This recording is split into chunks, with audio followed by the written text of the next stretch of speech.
Halo, shalom sahabat Eberto, kembali lagi bersama kami di Eberto Channel. Kali ini kita berada di kota Cilegon. Jadi sebulan penuh di bulan Juni ini kita berbagi kasih di kota Cilegon. Oke, seperti apa kegiatan kita? Tetap ikuti video kami di Eberto Channel. Oke.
Di kesempatan kali ini, kami berbagi minyak goreng di daerah paling ujung barat laut Pulau Jawa, yaitu Kota Cilegon, atau biasa dikenal sebagai Kota Baja.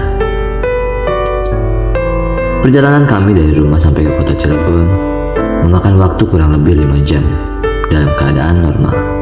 Namun, jika macet, bisa lebih dari itu. Perjalanan yang panjang cukup memakan tenaga kami. Namun, semua itu hilang ketika kita sampai di Kota Cilegon dan bertemu dengan mereka semua para pejuang rupiah yang luar biasa. Di setiap berbagi, kami selalu mendapatkan hal-hal yang baru dan rasa syukur yang semakin hari semakin bertambah. Tuhan sangat baik telah membawa kami sampai di titik ini. Jika tanpanya, kami bukanlah apa-apa. Kami menjalani ini semua karena Tuhan telah mengajarkan kita untuk bermurah hati dan tidak bersungut-sungut. Meski terkadang banyak sekali orang yang tidak tahu caranya berterima kasih, serakah, dan bahkan ada yang berpura-pura menjadi orang yang kesusahan hanya untuk mendapatkan keuntungan dari rasa belas kasih dari seseorang mereka jumpai. Kami di sini belajar untuk tidak bersungut-sungut. Meskipun kami tahu bahwa tidak semua orang yang menerimanya merasa bersyukur. Kita punya Tuhan yang hebat, yang telah mengajarkan kita untuk tidak bersungut-sungut dan mengajarkan kita untuk berbelas kasih. Seperti firman Tuhan di dalam Amsal 3 ayat 27. Janganlah menahan kebaikan daripada orang-orang yang berhak menerimanya, padahal engkau mampu melakukannya. Soal bersyukur atau tidak bersyukurnya, itu urusan mereka dengan Tuhan. Kita sudah melakukan apa yang telah Tuhan ajarkan. Di saat kita berjumpa dengan orang yang berhak menerima, maka janganlah kita tahan, atau bahkan kita tidak jadi memberikan, hanya karena ada satu orang yang tidak berterima kasih atau tidak bersyukur. Serahkan itu pada Tuhan, dan tugas kita berdoalah agar kiranya apa yang kita berikan dapat merubah cara berpikir mereka, cara bersyukur mereka, dan bahkan merubah kehidupan mereka. Meski itu hanya sebotol minyak goreng, tetapi tidak ada yang mustahil bagi Tuhan. Ketika kita melakukan sesuatu dengan hati yang bersungut-sungut, hal itu bisa merusak sukacita dan semangat dalam melakukan kebaikan. Sebaliknya, melakukan kebaikan dengan sukarela dan hati yang tulus akan mendatangkan sukacita dan berkat bagi diri sendiri maupun orang lain. Kiranya Tuhan memberkati Kota Cilegon, dan mari sahabat Aiberto, kita sama-sama mendoakan Kota Cilegon menjadi kota yang luar biasa dan dipenuhi dengan orang-orang yang luar biasa. Dan kiranya Tuhan memberkati warga Kota Cilegon dengan berlimpah-limpah, yang sakit disembuhkan, yang lemah dikuatkan, dan yang beban berat diberi kelegaan. Amin. Matius 5 ayat 7. Berbahagialah orang yang bermurah hatinya, karena mereka akan beroleh kemurahan. Kiranya tayangan ini dapat menginspirasi kita semua untuk terus bisa berbuat baik terhadap sesama. Bukan seberapa besar yang dapat kita berikan, tetapi seberapa besar ketulusan hati kita untuk memberi kepada sesama. Dan hidup ini bukan seberapa banyak kita dikenal orang, tetapi seberapa banyak orang yang dapat kita bahagia.